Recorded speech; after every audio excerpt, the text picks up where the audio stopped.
Hi everyone, it's Charlene, and today I want to talk with you about creating a staff charter. The ultimate goal is to have fully developed charters with everyone at your school. To begin this process, you're going to be creating a sample charter with just your training team. This will be great for guiding your training time together and will serve as practice for when you go back to your school and build a charter with your whole staff. So today, we'll be talking about the process as it applies to both. To build a charter, you'll need one person to write and take notes, another person to manage the process, and for everyone to be willing to listen and participate actively.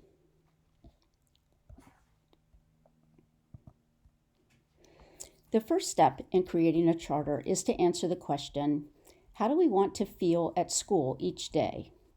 Working individually, each person lists about 5 words, 1 or 2 more or less is fine. You'll want to do this individually on your own without any input from others. When everyone has had a chance to do this, the group can then work together to consolidate those feelings into a list of about 5 words. Again, 1 or 2 more or less is fine. Sometimes there are similar words like connected and supported, or appreciated and valued, and you can work together as a group to combine or choose between these words in a way that makes sense for your group.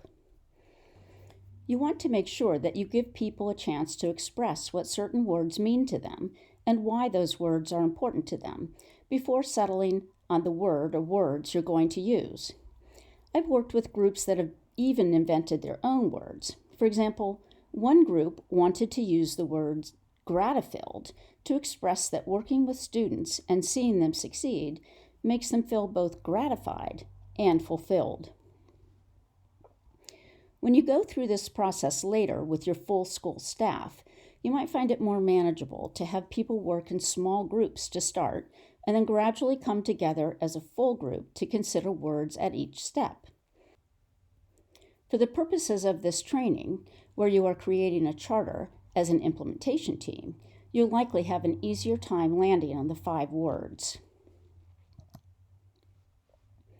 Once you have your words selected as a group, the next step is to ask what you can do for yourselves and for each other to experience more of these feelings in your time together.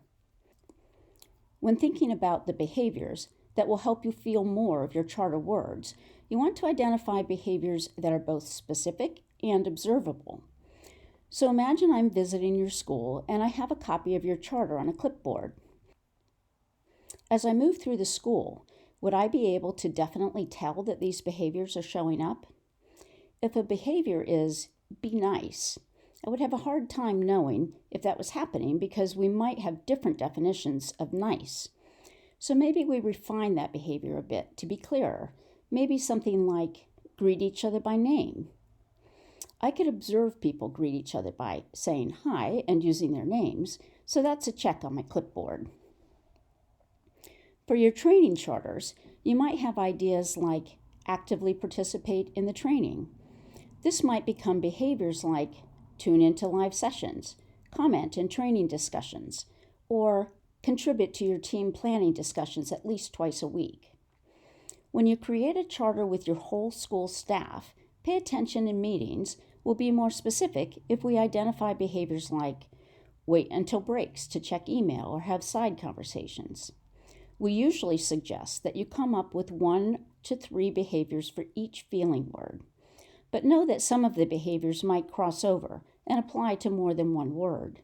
For example, the behavior about staying off phones during group time might feed into feeling focused and feeling valued by group members. It's important to note that the behaviors are things that people can do for themselves and for each other, not what you want someone else to do for you. When you're working with your full staff, you will likely get a whole range of ideas for behaviors. You can work together to determine which behaviors will make it onto your charter. Once you've identified your feelings and behaviors, plan to create and share a charter in a central or public place, like the main office or staff room, so that everyone can refer to it and revisit it as needed. You could create a charter digitally and project it onto screens throughout the building, or print it in poster forms to hang up. Remember that your charter can change over time, so when it comes time to make your charter, leave yourself room to modify it later.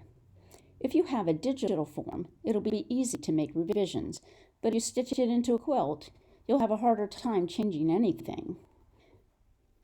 Maybe in that case, you could go with felt and hook and loop connections like Velcro to attach words and behaviors to fabric. The charter is a living document. When you get new staff or grow and change as a school, remain open to the possibility of changing some words or behaviors. The next step in this training is to follow this process to create a charter for your team to use during your time together. This will help you collaborate over the digital training and practice the process of charter making from when you bring Ruler back to your school.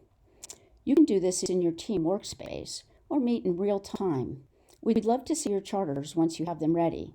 You can find all the instructions for doing this in the training portal, but please don't hesitate to reach out to me with any questions, either about your charters within this training or the process you'll eventually lead with your whole staff. So that's it. Those are the steps. Have fun, work together, and be creative.